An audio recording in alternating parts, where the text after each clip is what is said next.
आज हम सर्वकालीन इतिहास का सबसे बड़ा रहस्य धरतीवासियों आपके सामने उजागर करने जा रहे हैं।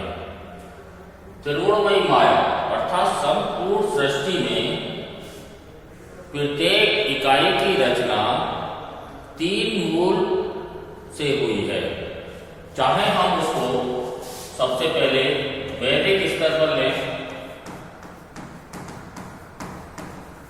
तो ब्रह्मा, विष्णु,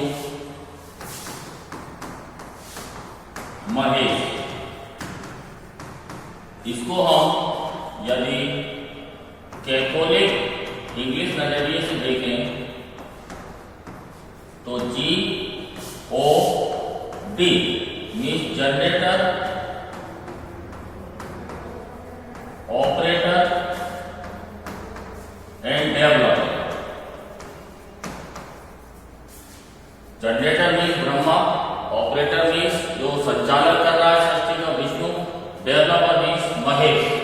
अगर हम इसको एटॉमिक स्ट्रक्चर में लें तो electron, proton and neutron. Electron संयोग कराता है, नई यौगिक बनाता है, मतलब ब्रह्मा। प्रोटॉन नाभिकीय संलयन से सूर्यों की तारों की उत्पत्ति कराता है, मीन्स संचालन करता है। और न्यूट्रॉन निर्गुण भाव में प्रत्येक कण में मौजूद रहता है।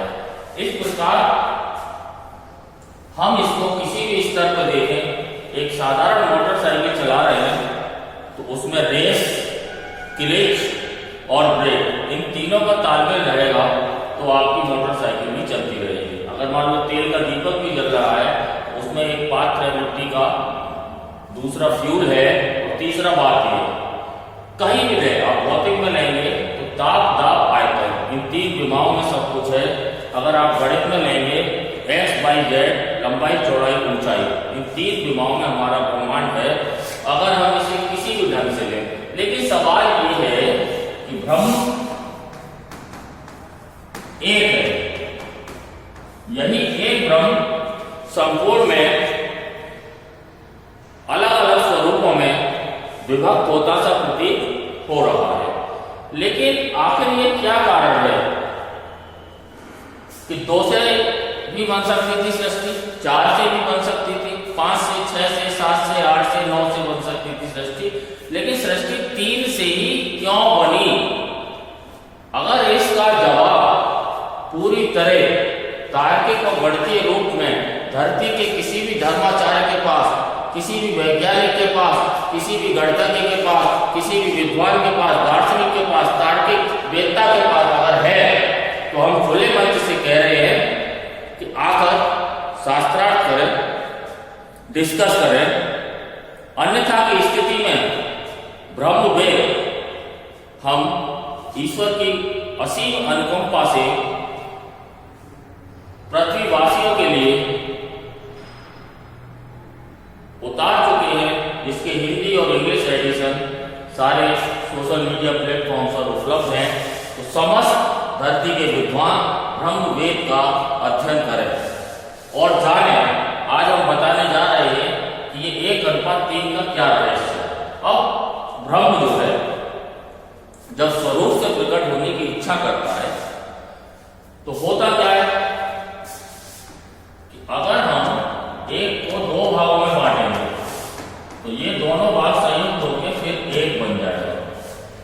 एक को 4 भागों में बांटेंगे, ये चारों भाग संयुक्त हो गए फिर दोबारा एक बन जाएगा।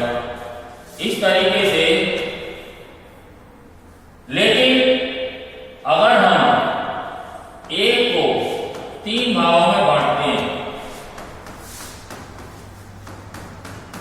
एक को, तो प्रत्येक भाग का मान होता है 0.333 dot dot dot plus 0.333 dot dot dot plus 0.333 dot dot dot.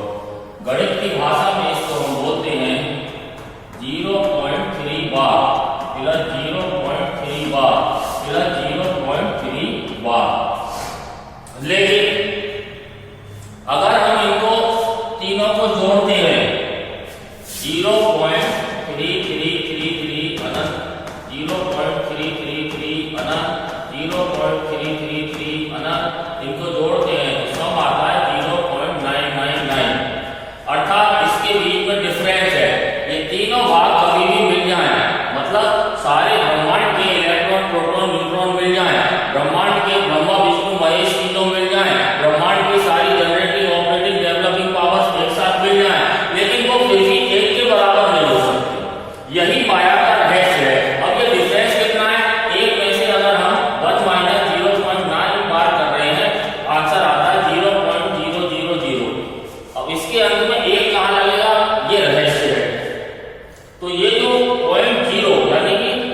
त्रुटि इतनी सूक्ष्म है कि कोई भी वैज्ञानिक यंत्र, कोई भी मानव दिमाग इसको नहीं पकड़ सकता।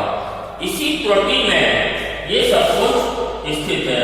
मीन्स 1 = 0.3 बार प्लस 0.3 बार प्लस 0.3 बार प्लस अड़ा खाली।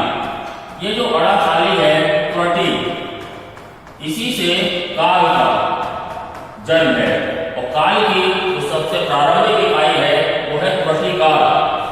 और इन तीनों में से ब्रह्मांड का जन्म है, जो कि इसी काल में स्थित है।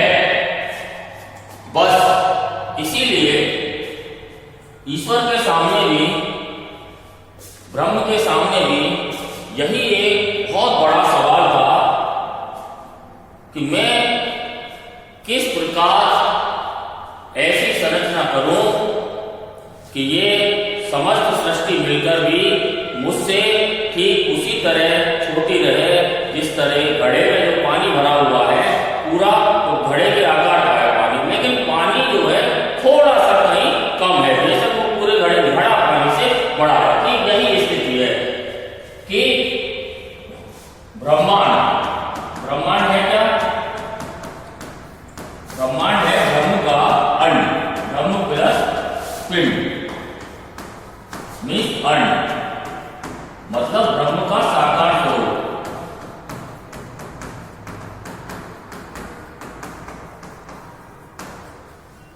ये है ब्रह्मांड। इसका मान कितना है?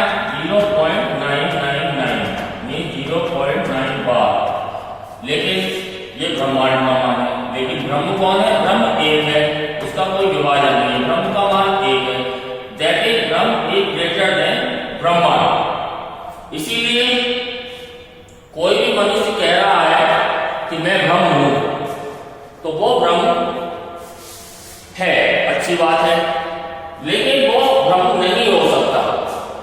क्यों?